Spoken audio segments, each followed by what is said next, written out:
Dober dan vsem skupaj.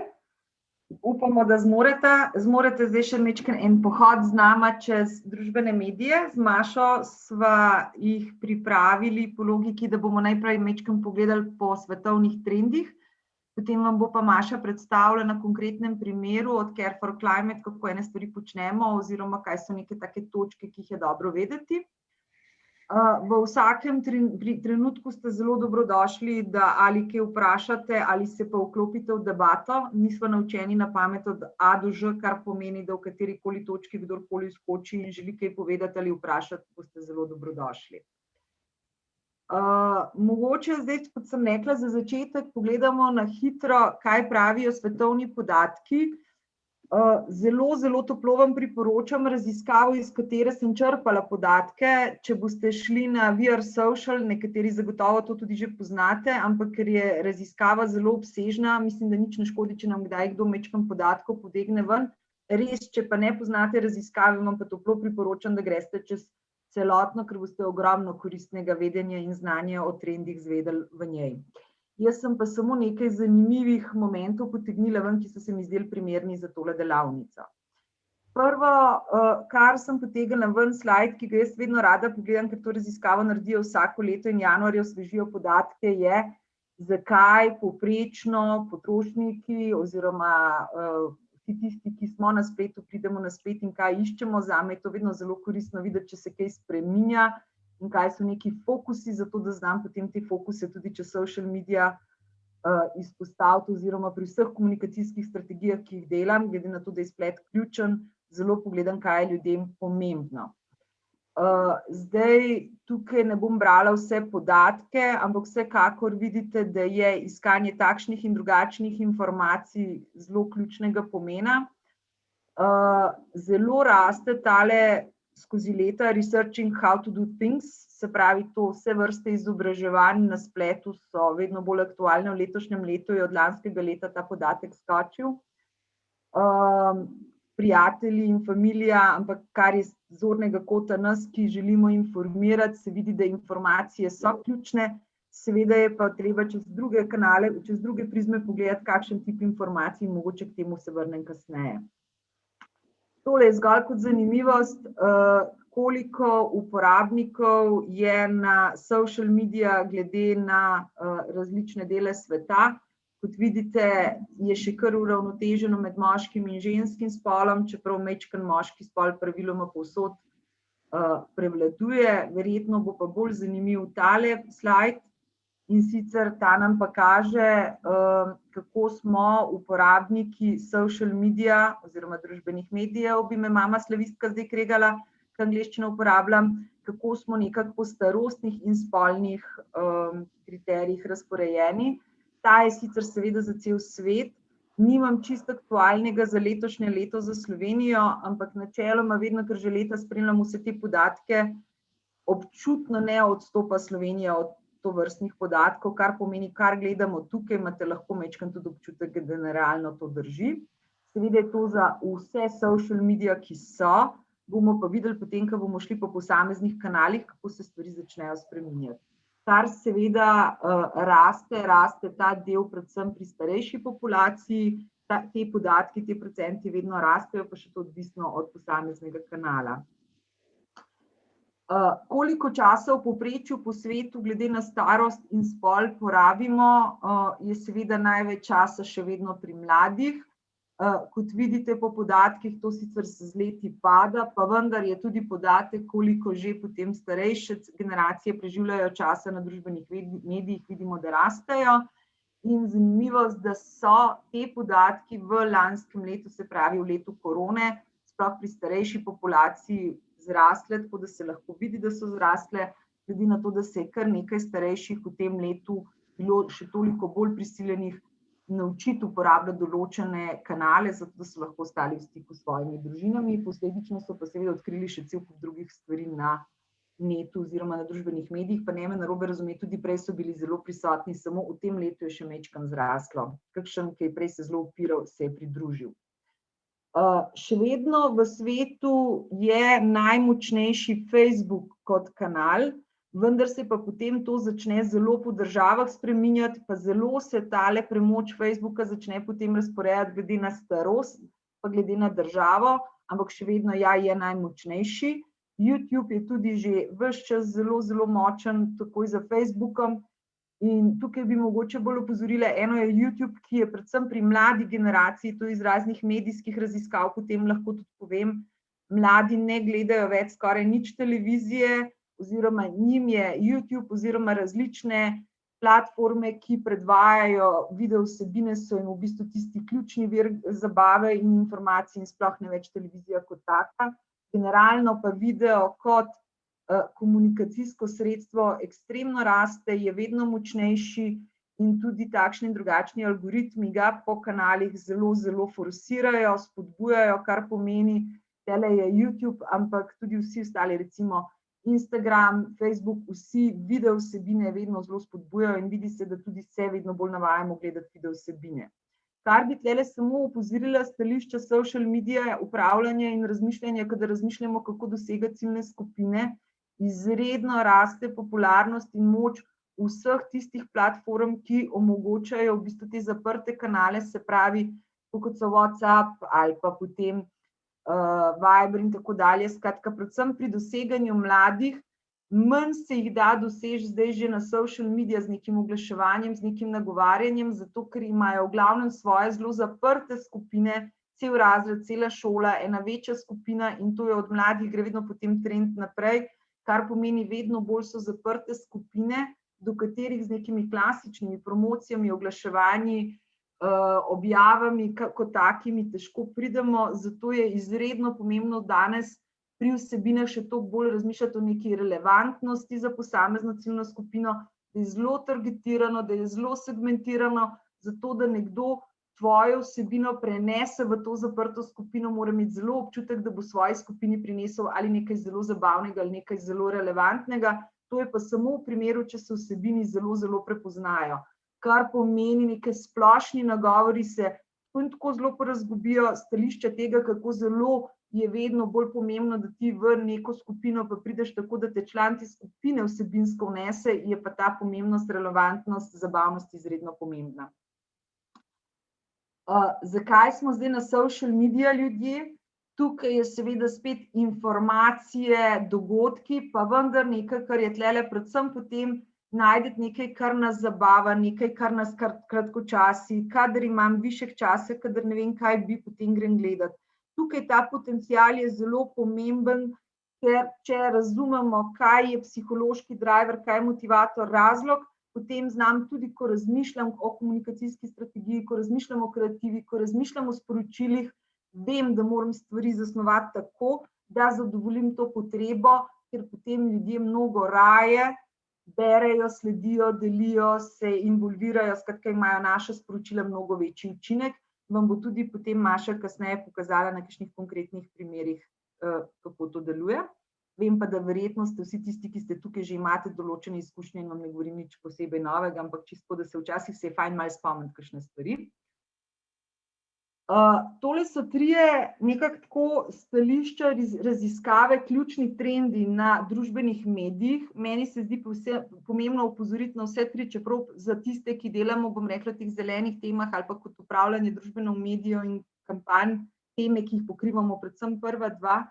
Eno je to, da je ta tako imenovana user-generated content oziroma to, da smo v bistvu vsi tisti, da ljudje sami ustvarjajo in soustvarjajo vsebine, da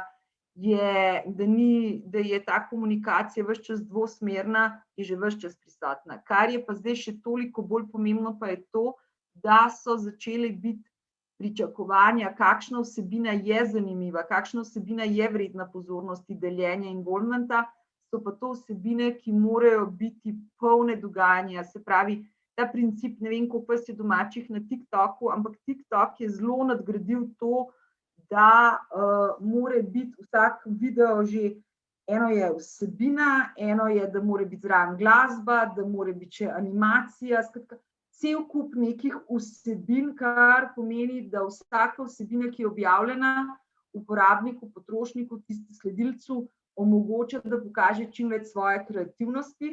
zelo si želijo priložnosti, da jo lahko pokažejo, da lahko sodelujejo, po drugi strani pa vse vsebine, ki ne zadovoljijo več tega kriterija, grejo, razen če niso izredno informativne ali pa izredno za njih relevantne ali pa zaradi nečesa drugega zelo zanimive, grejo mimo in nimajo svojega učinka.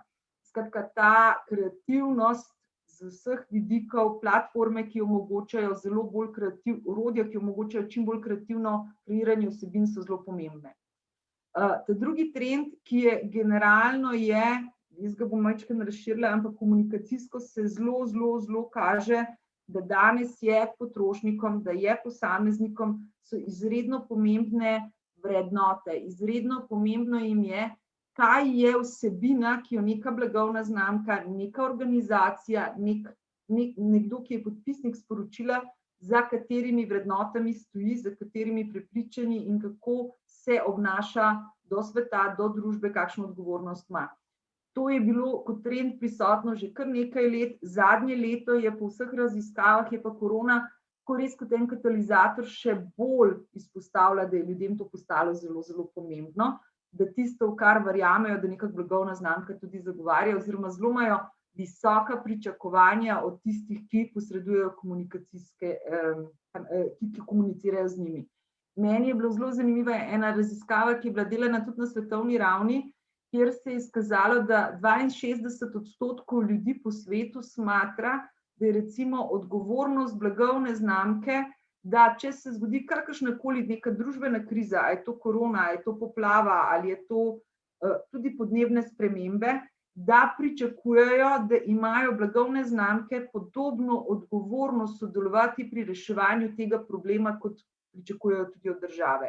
Se pravi, ta pričakovanja so se dvignila. Seveda zdaj govorim, ker prihajam primarno iz marketinških krogov, ker to pomeni za upravljanje blagovnih znamk in komunikacij zelo pomembno razliko. Po drugi strani pa za vse nas, ki delamo tudi na vsem tem komuniciranju tovrstnih tematik, da vidimo, da se vseeno ta shift v zavedanju in pričakovanjih ljudi spreminja v pozitivni smeri, da pričakujejo, da se družba premakne in spremeni v eno drugo smer. Skratka, tukaj se dogajajo velike spremembe in ljudje so zelo pripravljeni podpreti vsebine, objave, jih deliti, jih soustvarjati, če začutijo, da se ujemajo z nekimi njihovimi prepričanji in vrednotami. Ta tretji del je sicer komunikacijsko izreden pomemben del gaminga, ne bom se zdajle noter spuščala, edino, kar bi pa opozorila, da sem brala trende, ki zelo kažejo, da če je včasih en delček gaminga, komunikacijskega, če smo včasih, je bil ta gaming v nekem mikrodelu zelo prisoten, da tekmujem ves čas sama s sabo. Koliko sem pretekla danes, koliko sem nečesa, skratka ti neki mikrodosežki, ki jih sam sebi dam, seveda gaming se kaže tudi v tem, da postajajo različne močne igre, komunikacijska platforma, ampak kje bi jaz ta del rada izpostavila, ki mi je bil všeč, ker kaže spet v dobro smer, pojavlja se vedno več nekih appov in nekih tovrstnih izzivov, da sam s sabo tekmuješ, koliko si danes bolj ekološki od včeraj, da si vsak dan izračunaš, kakšen je bil moj ogljični odtis danes v primerjavi z prejšnjim tednom, da med sabo v bistvu začenjajo ljudje tekmovati tudi v tem. Vem, da je misel, da rečemo, to bi morali početi zato, ker verjamemo in razmišljamo o prihodnosti, ampak kot marsikdo ni začel teči zaradi zdravja, ampak ker je kar naenkrat padel ta gaming, ker nas to potegne, je tudi tukaj ena taka priložnost, mogoče tudi z tega zornega kota majčkeno ljudi izzvati, ker ljudje na različne stvari reagiramo. Tukaj smo zdaj samo še, sem majčkeno hotela pokazati za Facebook po starostih in po spolu, seveda so te podatki ven iz njihovega advertising audienca, pa vendar se lahko lepo vidi, kje so razporejeni, vidi se, da na Facebooku telih mlajših že zelo manj, bodite pozorni na ciljno skupino med 25 in 34, se pravi še vedno mlada ciljna skupina, sem tale starejši del, že mlade družine in tako dalje. Ta je na vseh kanalih najbolj aktivna, pa če pogledamo, starejši so zelo že bolj prisotni na Facebooku, kakor boste videli na kakšnem drugem kanalu. Tale se mi je zdel zanimiv podatek, ki čist kot povprečje, sicer povsod drugje se vidi, da je mogoče moška populacija čist majčkeno bolj močno zastopana po social mediji, po vseh kanalih, ampak ko pa pridemo do števila komentarjev, se pravi nekega involvementa, pa postanejo številke pri vseh starostih, pri ženski populaciji bolj močnejše, te dobite pa tudi majčkeno občutek nekega povprečnega števila komentarjev oziroma involvementa.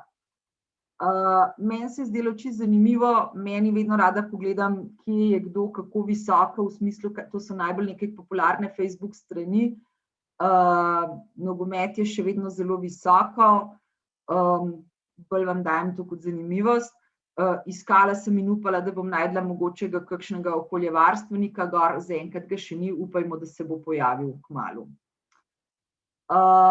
Čisto zanimivost, ta je tudi v bistvu nekaj, kar je zdaj aktualna tema in sem vam ga dala slajd bolj kot zanimivost, koliko se nekako v starostnih razredih in glede na spol zavedamo problematike resničnosti in neresničnosti informacij. Kot vidite, generalno je zelo podobno po vseh starostih, tudi po spolu tukaj nekje. Zdaj bi pa lahko zelo dolgo debato imeli po tem, kaj s temi skrbmi prepričanj in koliko res stvari preverjajo ljudje, koliko pa pač samo napišejo ali odreagirajo ali podelijo nekaj, ne glede na to, a je res ali ni res. To je bolj sem, da boste imeli občutek podatka.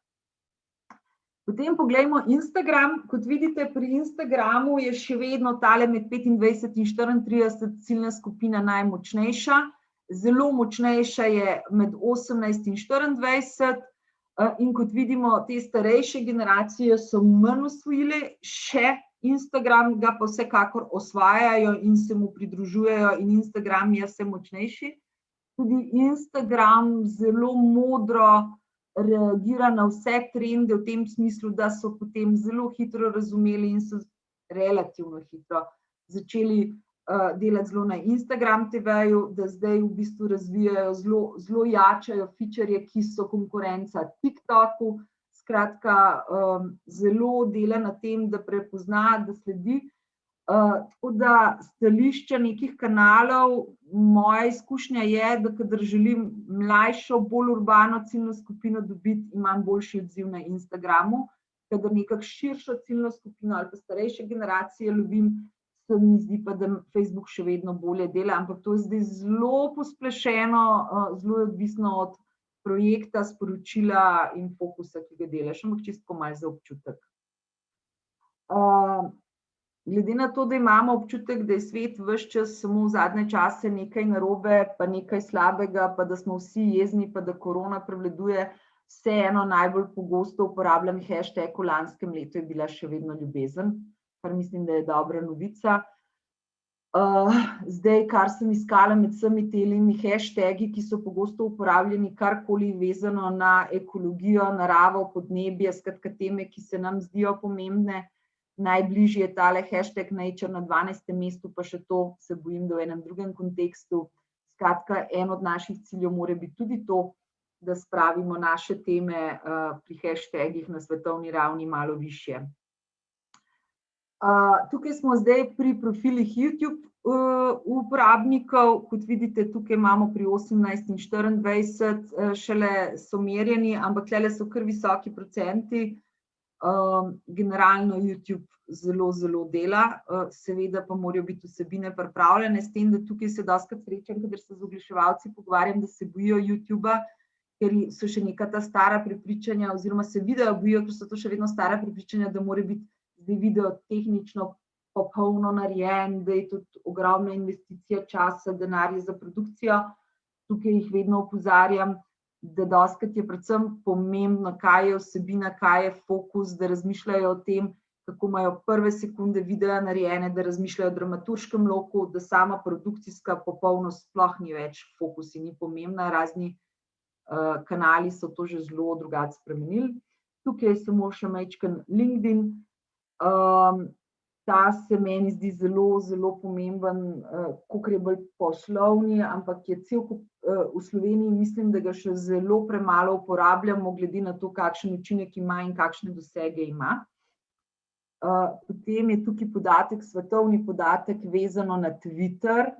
Ta se majčkeno manj ujema, mislim, da s slovenskimi številkami, ampak spet ni toliko zelo odstopanja.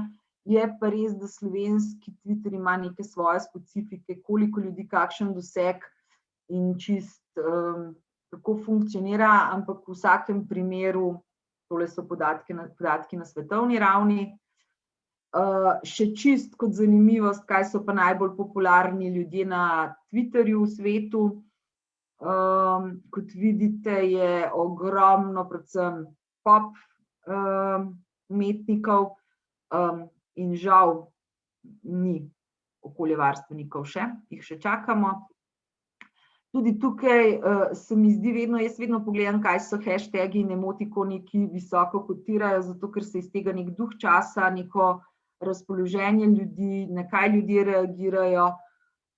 Zdaj je sicer stvar debate, a tale glasno smejoči emotikon, ki je samo tako glasno se smejim, ali sem tako polna ironije, skratka, ampak vseeno se mi zdi, da se tudi iz tega da dobiti majčken občutek, kaj je duh časa. Zgolj kot zanimivost še podatek, drugače v raziskavi, če jo boste šli brati, boste dobili ful podatkov o tem, kako, kateri kanal, po katerih, ampak kakšne appe uporabljamo oziroma v kateri namen, kaj so tiste stvari, ki so najbolj zanimive, kot vidite, čati so res zelo pomembni. Za občutek sem dala to gor, majčkeno počakam. In kot sem rekla, v svetu se takšni in drugačni appi vezani na ogljični odtis vedno bolj jim raste, niso še tako visoko, da bi bili tukaj le gor na kakršnikoli tabeli, pa vendar tukaj je priložnost. Pa ko sem brala ta članek, mi je samo kot zanimivost, če ste že zaznali, da en trend, ki gre pa v turizmu, je pa to, da bojo določeni rezorti, ki se bojo bolj ekološko usmerili, da gre v tej smeri, da bo varirala sama cena zaračunavanja tvojega bivanja. Se pravi, da če boš prišel na lokacijo z ekološkim prevoznim sredstvom, če ne boš metal vsak dan brisače na tla, če boš pazil, da samo vodo iz pipe uporabljaš, skratka, da glede na to, kakšen bo tvoj ogljični odtis bivanja v tistem rezortu turističnem, glede na to te bojo nagrajevali recimo pri ceni. Se mi zdi tako zanimiva tudi smer razmišljanja in funkcioniranja. Tole sem pa tudi dala samo kot zanimivost, ker je bila meni tudi zanimiva, pa sem mislila, da bo morda tudi vam. In sicer spomnim se pred mnogimi leti, ko so QR kode se prišle, da smo potem marketingaši navdušeno vse povsod dali na prave in neprave načine in nekako niso zaživele. In se spomnim ene konference, kjer je predavatelj napovedal in je rekel, boste videli QR kode, sicer še kar nekaj časa ne bojo, ampak nekoč bojo zaživele. Je podatek, da morda zdaj že mnogo bolj delujejo, kot so 10 let nazaj, ko je bilo dostikrat malo manj smiselno so bile uporabljene, tako da to je bolj samo zanimivost. Zdaj pa lahko, če imate kakšno vprašanje zame, vprašate zdaj, ali pa če želite kaj pokomentirati, lahko pa damo tudi Maši besedo, pa potem na koncu. Matej, povej, Matej. Bravo. Jaz sem samo hotel reči glede teh QR kod, v bistvu tudi tele nove energijske nalepke, ki bojo recimo na raznih pralnih strojih, pa to imajo tudi QR kode, tako da lahko recimo potrošnik dobi nekaj več informacij.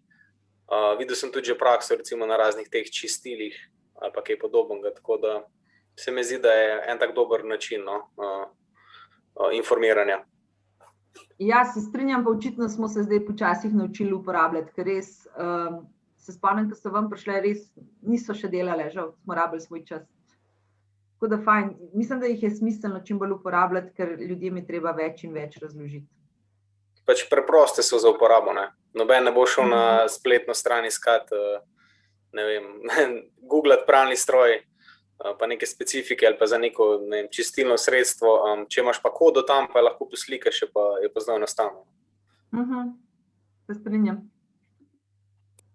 Hvala. Ana, te lahko sem tehnično prosim, če nehaš share screen, da si ga priklopim. Dobro, oprosti, pozabila sem. Z veseljem.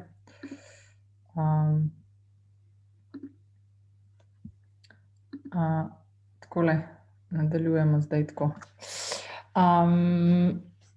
Ja, se pravi, Ana je naredila en tak super uvod v vse te obče statistike.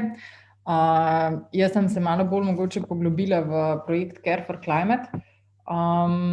Glede na to, da je to 8-letni projekt, ki ima eno zelo pomembno nalogo, in sicer, da čim širšo množico nagovorimo o tem, kako pomembno je pravzaprav dosegati cilje, ki si jih pač na nek način vsi želimo.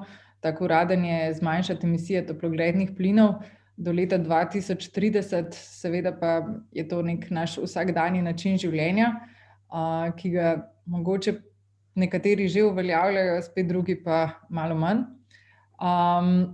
In naloga v bistvu projekta je na nek način ravno zaradi tega nagovora, tega širokega občinstva. Se pravi, imamo na eni strani ljudi, ki to počnejo že v vsakdanjem življenju, imamo na drugi strani ljudi, ki rečejo, se bojo drugi, in seveda imamo opravka z izredno različnimi generacijami.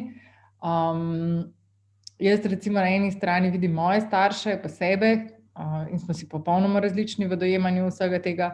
Po drugi strani pa je ravno informiranje ključno, ker se mi zdi, da grejo zdaj številne kampanje, samo prižgemo televizijo in pogledamo nekaj oglasov, vsi uporabljajo ene in iste besede, vse je zdaj naenkrat zeleno, čisto zares pa ne vemo, o čem točno grejo stvari. Zato je ravno aspekt tega, da kakšno misijo ima Care for Climate, zelo pomemben. Kanale komunikacije, ki jih mi uporabljamo, jih je 5, to je kar veliko.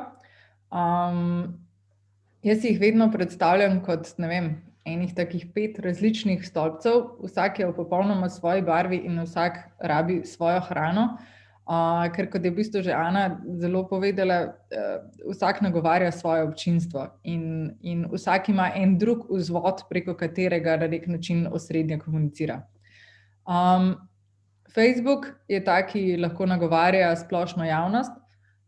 Pri tem je treba seveda tudi omeniti, da na Facebooku obstajajo tudi ene manjše zaprte skupine, ki so lahko zelo fokusirane, in včasih se mi zdi, da na njih kar malo pozabimo, ampak jih je vedno več in prav lepo se je v bistvu infiltrirati noter, sploh če želiš na svojem področju doseči neka recimo iskrena mnenja, ali pa dejansko, da veš, da ljudje, ki so na drugi strani v neki skupini, vejo, o čemu teče beseda.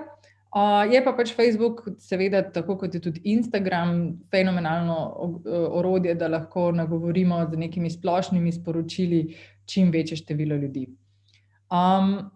Podjetja, občine, neko strokovno javnost smo se na projektu Care for Climate odločili v bistvu, da jih kontaktiramo prek LinkedIna in Twitterja. Twitter je pri nas zelo specifičen, uporablja ga večina nekakšnih javnih institucij. Ljudje, ki so na Twitterju, se mi recimo zdijo, da so že tam celo večnost. Od mlajše generacije redko poznam koga, ki bi si na novo naredil svoj Twitter account, ampak še vedno obstaja in ostaja in je zanemarljiv kanal komunikacije. In pri Twitterju, ne vem, če ste se kdaj uspeli pogovarjati s kakšnim zagrizanim Twitterašem, ampak če oni res kaj sovražijo, so Facebook objave, ki so skopirane na Twitter. Tako da je Twitter, če se ga recimo odločite, da ga boste uporabljali kot orodje, je kanal, ki zahteva eno svojo pozornost in res svojevrsten način komunikacije. Na projektu Care for Climate pa kot zadnji, nekako 5. kanal, uporabljamo še YouTube.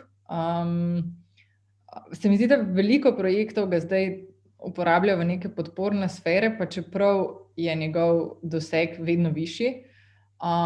Tudi zaradi razlogov, ki jih je že prej naštela Ana, neke komplekse imamo z kvalitetami videa in podobno, ampak včasih pozabljamo na to, da je naša sporočilnost lahko že čisto zares dovolj efektivna, da lahko dosežemo cilj. Se mi zdi, da tudi če ne nameravate veliko stvari kdaj početi na YouTubu, si je fino narediti kanal, fino si je narediti neko osnovno bazo naročnikov, ki se prijavljajo. Tudi z razloga, ker ima Twitter eno funkcijo, ki je mogoče ostala omrežja nimajo, in sicer, ko ti naložiš novo vsebino, dobijo tvoji vsi naročniki sporočilo v svoj mail. Zdaj, večina ljudi si tudi da, mogoče nekateri dajo kar ene maile, kar nekaj ljudi pa te, ki jih redno spremljajo in sploh pri vsebinah, recimo, ki jih lahko kot Twitter omogoča, kot YouTube v bistvu omogoča, da jih premierno predvajate, je potem to obvestilo, da bo nekdo, ki ga ti spremljaš, premierno predvajal nekaj. Te stvari so zelo pomembne, zaradi tega, ker se ljudje zelo radi počutijo izbrane in da je bilo nekaj namenjeno posebej njim, zaradi tega kot neka nagrada, da nečemu sledijo. Hkrati pa je v bistvu YouTube začel zelo delati na nekih opcijah, kako lahko širiš svojo prepoznavnost in so res take ene čist simple opcije noter, ne vem, zaključni zasloni, da jih lahko pozoveš. Vedno, ko gledamo, ne vem, tudi te neke pop zvezdnike, zdaj vsi že v nekem nagovoru vabijo v bistvu na svoj kanal, ker je dejansko to izrednega pomena. Kar zadeva ta leta, jih je Ana že prej precej dobro razdelala. Mi se kar držimo tovrstne komunikacije, kar zadeva leta, je v bistvu po mojem pomembno predvsem, kakšen ton komunikacije uporabljamo. Ali se poslužujemo enih, ne vem, ali so to neke infografike, ali so to videi. Se pravi, na drugačen način jih nagovorimo, ker si moramo vedno tudi predstavljati, kdo so ljudje na drugi strani in zakaj bi oni recimo stisnili gumbek, da delijo naprej. In če se jim mi uspemo z našim zapisom, z neko vsebino, ki jo delimo z njimi, približati, s tem, da nas oni razumejo, bojo oni to v bistvu potem podelili z svojo neko družbo. In tako je v bistvu to odlično orodje, da lahko širimo neko vsebino. Tudi pri popolnoma strokovnih, pri popolnoma strokovnih vsebinah imajo določene, ne vem, ali so to podjetja, ali so občine, imajo določene sledilce, ki jih zanimajo te stvari in potem je fino, da se to, se pravi, razširi na ljudi, ki jih to čisto zares zanima, da ne gre pač neka informacija v prazno. Ker, kot je recimo na tem projektu, mi upravljamo z 5 različnimi kanali. Če si predstavljate, koliko ene energije gre v teh 5 različnih kanalov, ki mora vsak zase biti pripravljen naprej za nekim uredniškim načrtom, pri vsakem moraš razmišljati, koga nagovarjaš, je to veliko ene energije in ponavadi je fino, da ne gre ta energija v prazno. Zelo pomemben faktor, ki ga je potrebno izpostaviti, pa so tudi želje, ki jih kot neka znamka, kot nek projekt, kot nekdo, ki želi širiti neko idejo, imamo. Za marsikoga štejejo samo všečki, ker je mogoče to nekaj, kar prodajajo, iz česa služijo. Komu so recimo pomembni komentarji, se pravi, je ravno osnovni namen neke znamke, da izzove nek komentar nekoga. Zdaj, ali so to negativni ali pozitivni, to se bomo kasneje še dotaknili.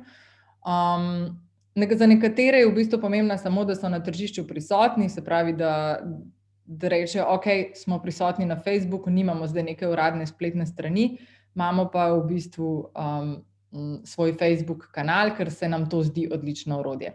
Čeprav tukaj bi opozorila, da Facebook stran ne nadomesti spletnega mesta kot takega. Tudi če je spletno mesto popolnoma preprosto, se pravi, postavimo samo tako imenovan landing page, ki ga dan že omogoča, ne vem, razni WordPress in 1000 enih programov, ki v bistvu delujejo na način drag and drop, pač da samo prineseš noter slike. Je to zelo pomembno, ker pozabljamo pa tudi na Google. In Google nam ne bo potegnil naše Facebook strani, ampak bo prej potegnil spletno stran, ker s tem se tudi Google hrani, s tem pač tudi oni imajo nek kriterij, kaj postavijo višje. In potem je mogoče tudi ravno ta spletna stran dober način, ne vem, vložka vašega denarja, ki ga v bistvu v marketingu porabite, se pravi, da je to rangiranje čim višje. In potem iz spletne strani peljete na Facebook, Twitter in še enkrat poveste, koliko enih omrežij v bistvu imate in koga vse lahko nagovarjate. Zadnji cilj pa je seveda ta izmenjava mnenj. Se mi zdi, da je Facebook eno tako odlično orodje sploh z svojimi temi skupinami, da lahko dosežete točno to občinstvo, ki si ga želite. Naprimer, Jaz osebno imam zelo rada skupino Dom brez odpadkov, kjer pač ljudje pišejo, ne vem, menjam za to imam doma, delali smo čistko v kleti, imamo to pa to in zmeraj znova me v bistvu fascinira, koliko ljudi se čisto zares odzove na ene stvari, ki so za nekoga smet, bojo v bistvu nekomu, mu bo nekdo še poštnino pokril, v bistvu, da mu bojo to poslali nazaj. In to so nameni teh skupin in jaz že skoraj da ne verjamem, da področje, s katerim se ukvarjate, nima neke skupine oziroma bi ga lahko na nek način nagovorili skozi nekoga drugega. Tudi če gremo, ali so to neke okoljske teme, ali so to ljudje, ki jih zanimajo v bistvu podobni hobiji. Skratka, iz različnih kanalov si lahko predstavljamo različne stvari, ki nas nagovarjajo, ne? Zdaj bi šla malo čez ene take primere, ker se mi zdi fino, da vam tudi v praksi pokažem eno statistiko pa ene take objave. Ta je bila meni ena ljubših. Se pravi, zapisali smo, ali bi imeli pravo ali umetno jelko, to je bilo ravno v predbožičnem času. Tudi načrtovanje in timing, kdaj naredimo neko objavo, je izrednega pomena, ne? Pri nas smo to recimo naredili 16. decembra, takrat smo že vsi malo razmišljali, vsi smo bili že v tem božičnem vzdušju. In mi smo, se pravi, predstavili razliko ogljičnega odtisa, če imate doma pravo ali umetno jelko. In to je tema, s katero so se poistovetili večina ljudi na Facebooku, ker vsi postavljajo jelko. In mogoče smo pri komu, recimo, vzbudili se je žarnica prižgala in so rekli, okej, mogoče bi pa res razmislil, katero bi. In to se je v bistvu, ravno se vidi po podatkih, da je bil interes. 464 lajkov, veliko ljudi je delilo, to je zelo pomembno, to nam včasih pove, kako uspešen je v bistvu, kako dobro smo napisali svojo objavo, ker pomeni, če je veliko delitev, pomeni, da smo se približali marsikomu, ker se mu je zdelo to vredno, da pove naprej. In taka recimo objava se potem splača še recimo dodatno nek finančni vložek, sedaj se jo splača v bistvu okrepiti. Zanimivo pri tej objavi je v bistvu tudi to, ki spet kaže, kako zelo so se v bistvu ljudje poistovetili s tem, so njihovi komentarji. Od tega, da so nam lepili njihove ideje, kakšne so za njih idealne smrečice, potem so se seveda razvile neke debate, a je res, da je naravna ali ni, ali kako pač. Ampak ponavadi, v glavnem, ljudje že rešijo te stvari med sabo, si pokomentirajo, tudi mogoče se kdaj najde kakšno rešitev. Recimo na Care for Climate vsaj enkrat na mesec prakticiramo v bistvu neko izmenjavo predlogov. Ta se je izkazala za super, vam jo bom kasneje pokazala. Zdaj bi vam recimo rada pokazala objavo. Se pravi, preden, ko smo jo objavili, kako smo vedeli, da ima objava potencial, da ima v bistvu nek namen, se pravi, da vemo, da imamo dobro objavo samo po sebi, brez da smo jo še finančno podprli za začetek, a ne? Ker včasih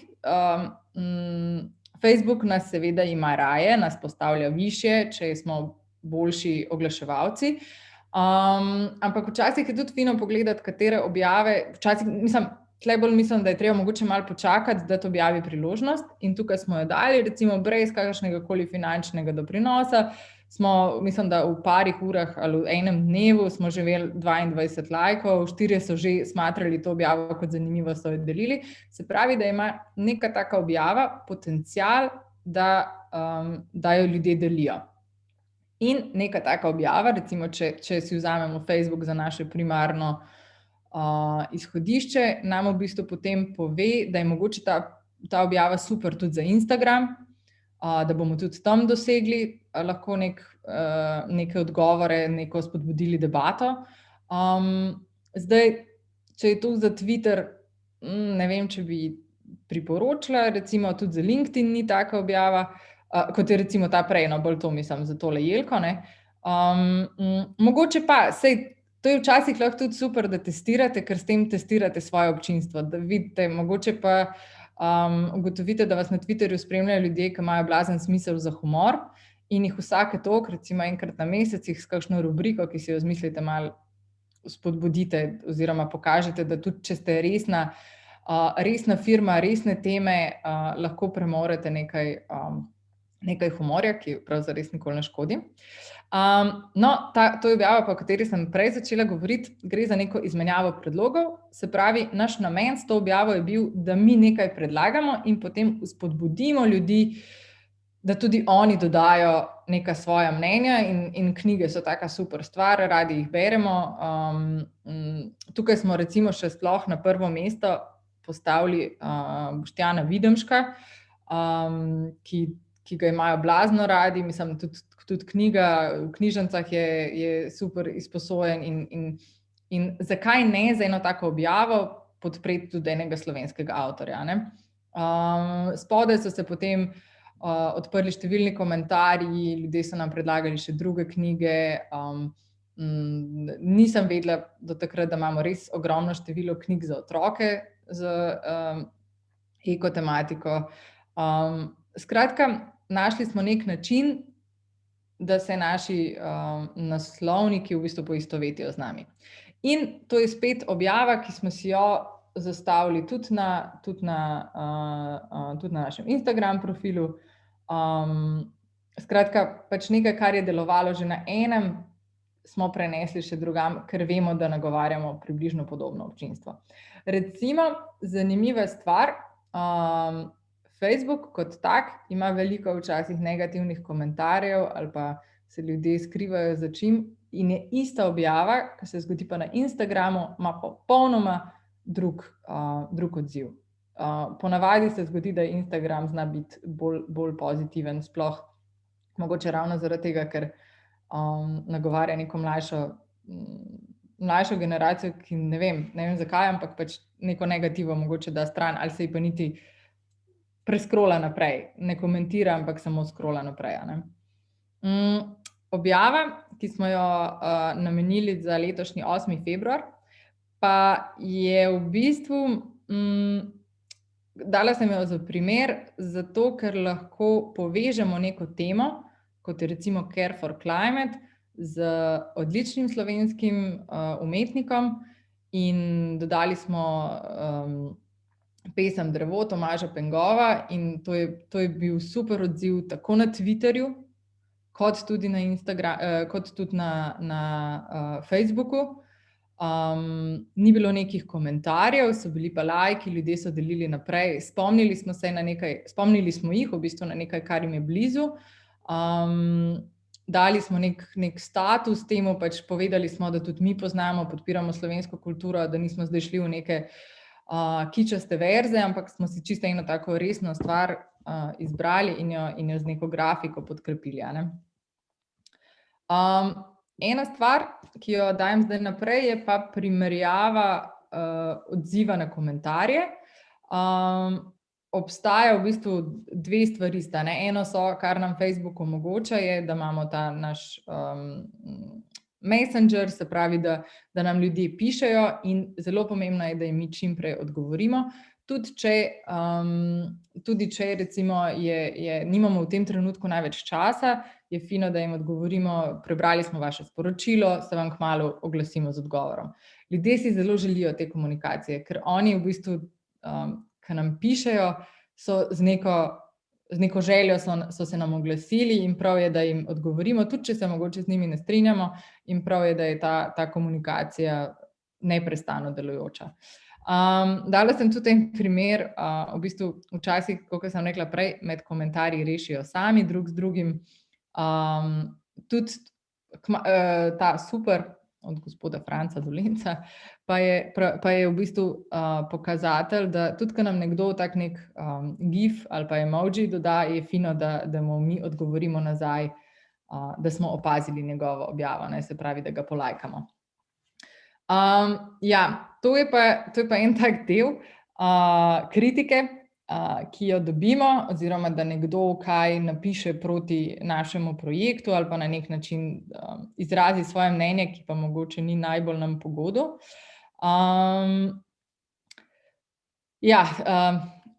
Na različne načine se lahko odzovemo, se pravi javno, zasebno, resno ali pa s humorjem.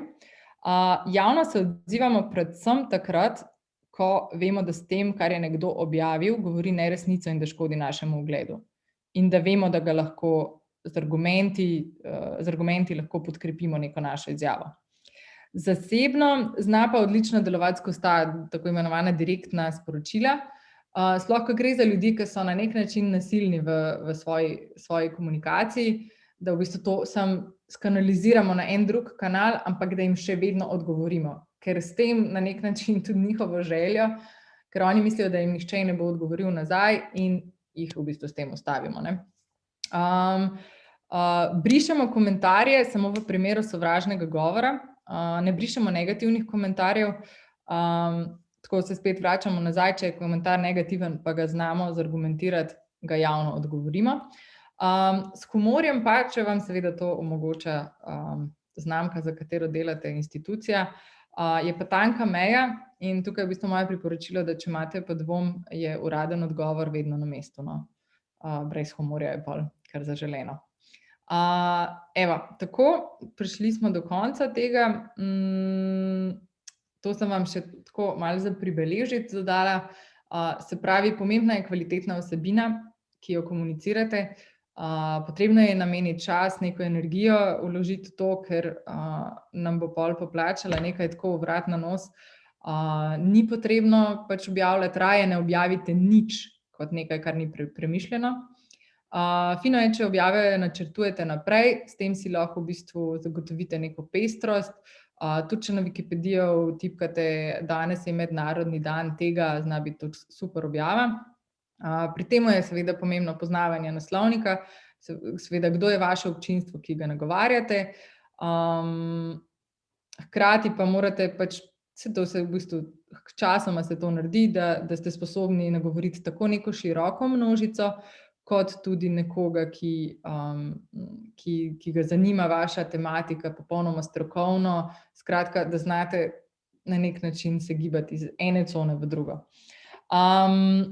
Spremljanje analitike, jaz sem vam blazno rada, včasih nas analitika lahko lepo poboža.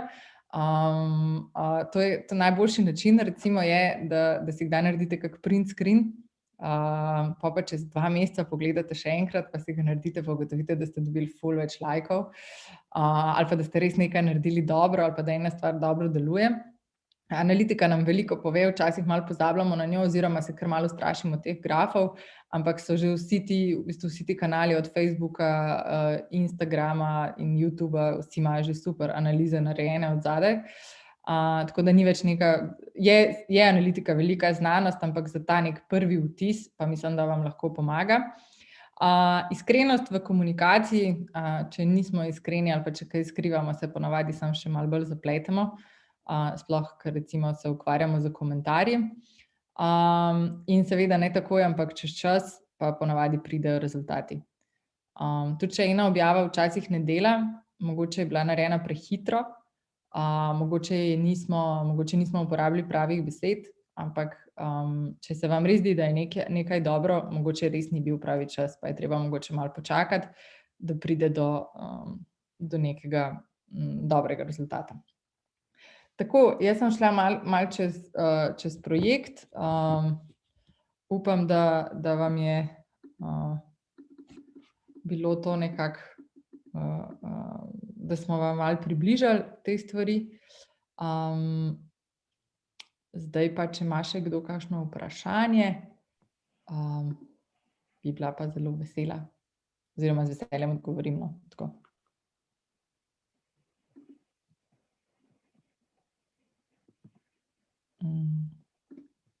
Takole, evo.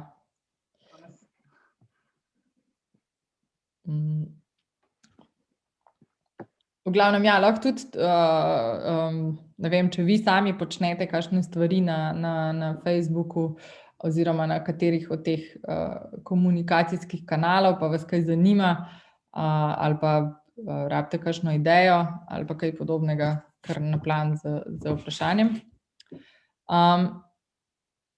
Če pa kar drugače kar napišite oziroma tako, imam pa še samo eno stvar, ki sem v bistvu hotela zaključiti na nek način. Včasih ne gremo ven iz svojega sveta, v katerem delujemo, pa lahko ne vem, recimo mene zadnje čase navdušujejo stikerji, so ena taka stara fora, ampak ponavadi naredimo zelo veliko enih dizajn stvari, na katere smo ponosni, če tudi je to naš logotip. Zakaj ga ne bi dali med Instagram storije, se pravi, da ga vsi lahko prilepijo zraven, ali pa neke take podobne stvari, na katere mogoče ne bi pomislili, pa nas lahko približajo marsikateremu uporabniku. Tudi mogoče, da je kakšno podajanje kakšnih informacij ob spremljavi glasbe in podobno, ne. Skratka, da smo čim bolj odprti, pa da znamo posredovati svoje informacije.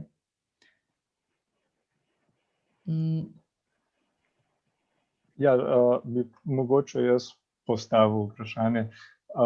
Jaz v bistvu upravljam s temi prometnimi tegavami v Ljubljani, z temi socialnimi mediji.